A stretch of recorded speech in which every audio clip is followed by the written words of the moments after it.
Selamat pagi semuanya, kami perkenalkan dari kelompok satu. Pada hari ini kami akan mempresentasikan tentang financial management in the non-profit sector, a mission-based approach to ratio analysis in membership organization. Sebelumnya, perkenalkan nama saya Samuel Gabriela Turete. Nama saya Dinora Alicia Fernanda.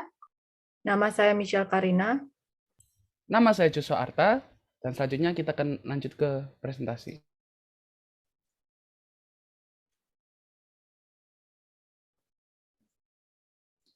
Oke, organisasi nirlaba memiliki pengertian yaitu wadah yang menggabungkan misi anggota dan uang.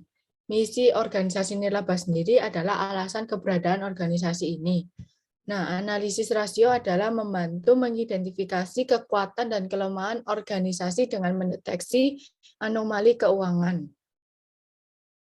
Pengantar. Yang pertama, sentralitas misi dan anggota ini berarti bahwa meskipun organisasi nirlaba terlibat dalam penyediaan layanan kesehatan, pendidikan, layanan sosial pribadi, dan layanan budaya dari berbagai jenis, itu harus lebih baik dari dua sektor sebelumnya.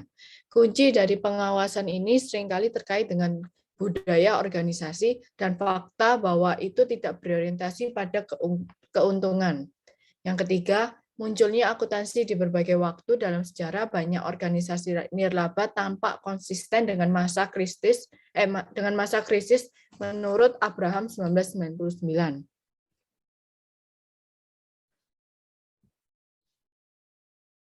Pertanyaan utama yang seringkali dipertanyakan. Namun sebelumnya kita membahas tentang pengertian analisis rasio. Analisis rasio adalah alat yang mapan untuk mengevaluasi profitabilitas, likuiditas, dan stabilitas keuangan organisasi menurut Damodaran 2001, Klein et al. Tahun 2003, dan Block and Hirt tahun 2005. Pertanyaan pertama yaitu, apakah sumber keuangan cukup untuk mendukung misi? Kedua, sumber daya keuangan apa yang tersedia untuk mendukung misi? Ketiga, bagaimana sumber daya keuangan digunakan untuk mendukung misi? Dan beberapa pertanyaan lain yang bisa kalian lihat di layar. Kerangka kerja. Serangkaian 4 ini tidak menyebutkan misi itu sendiri, tetapi ada gagasan yang mendasari tujuan dan fokus untuk organisasi yang mempengaruhi dan dipengaruhi oleh cara pengelolaan sumber daya. Organisasi nirlaba tidak memiliki tujuan pengelolaan keuangan yang sama dengan organisasi bisnis dan seringkali mengkarakterisasi sumber daya keuangan mereka dengan cara yang berbeda menurut Chabotar tahun 1989. Dengan demikian, penekanan analisis rasio di organisasi nirlaba berpusat pada misi dan oleh karena itu lebih tepat pada penatagunaan dan akuntabilitas.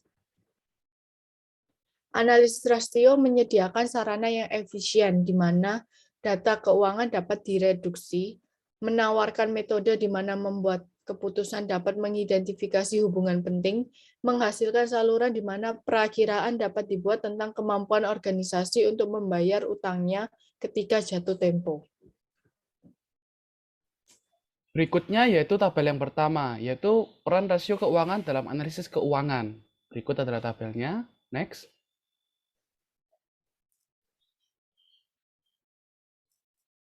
Ya, selanjutnya kita akan membahas tentang model analisis kinerja keuangan. Next.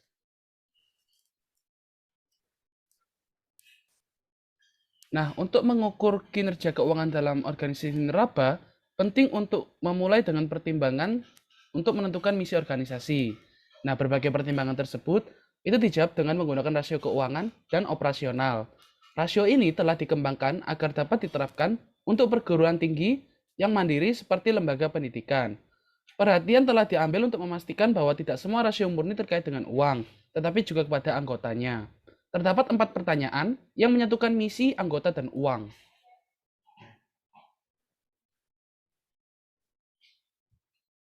Pertanyaan pertama, apakah NPO memiliki cukup uang untuk mendukung misinya?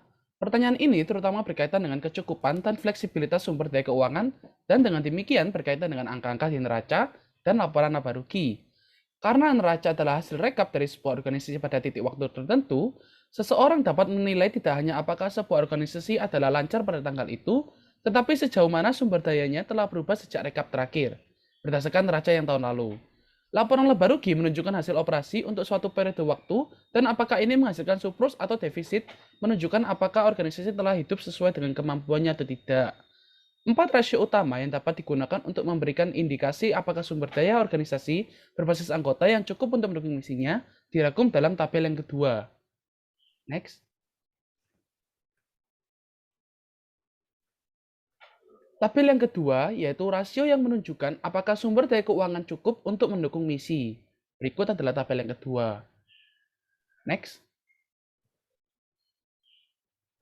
Pertanyaan kedua, sumber pendanaan apa yang tersedia untuk mendukung misi NPO? Pertanyaan ini berkaitan dengan masalah pembiayaan jangka panjang. Ini membahas organisasi menggunakan utang untuk mendukung misinya dan sejauh mana ia menghasilkan pendapatan internal dan eksternal dan juga sumber daya. 5 rasio utama yang memberikan indikasi sumber daya keuangan yang tersedia untuk mendukung misi organisasi diringkas dalam tabel yang ketiga. Pada tabel yang ketiga, rasio yang menunjukkan sumber daya keuangan apa yang tersedia untuk mendukung misi. Selanjutnya,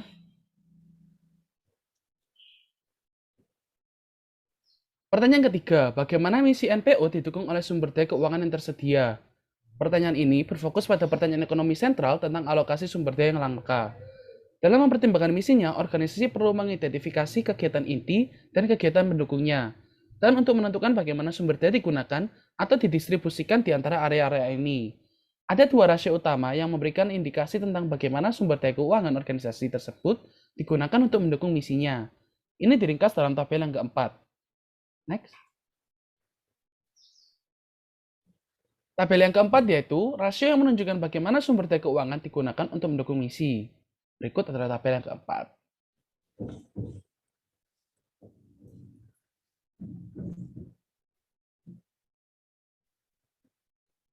Baiklah, kemudian kita sampai kepada apakah penerapan sumber daya keuangan efisien dan juga efektif.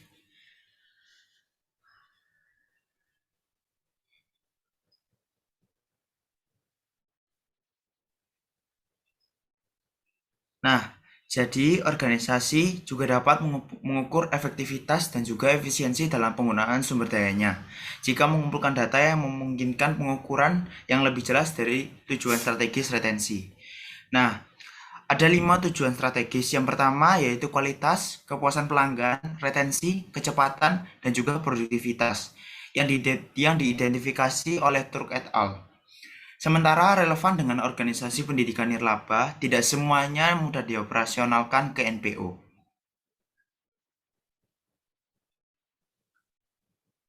Nah, berikut adalah tabel kelima. Next. Kita sampai ke keterbatasan analisis rasio keuangan untuk NPO.